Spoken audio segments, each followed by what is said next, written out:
এদের মধ্যে কে ধনী? তাহলে তুমি কি বলতে পারো এদের মধ্যে কে ধনী? 5% এরও কম মানুষ বুঝতে পারে কে ধনী। আমি উত্তর ভিডিও শেষে জানিয়ে দেব। দ্বিতীয় প্রশ্ন, এই ওয়ার্ডগুলির মধ্যে নো ওয়ার্ডটি খুঁজে বার করো।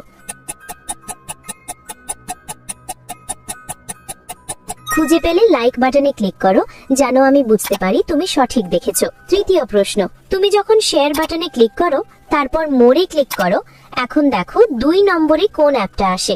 আমার মনে হয় ক্যালকুলেটর অ্যাপটা আসবে। যদি ঠিক বলে থাকি তাহলে তুমি পরের ধাপে যেতে পারবে না। একটা গোপন কথা, যদি রাতের মধ্যে একটা দারুণ সুখবর পেতে চাও তাহলে এখনই আমাকে ফলো করে রাখো। ফাইনাল প্রশ্ন, সাবধান, এটা সহজ না। তোমার ফোনের কিবোর্ড থেকে এই ইমোজিটি খুঁজে বার করো। তুমি কি খুঁজে পেয়েছো? আসলে স্ট্যাচু অফ লিবার্টি আসল নয়, কারণ সে টর্চ ধরছে না। প্রথম মহিলাটি ধনী।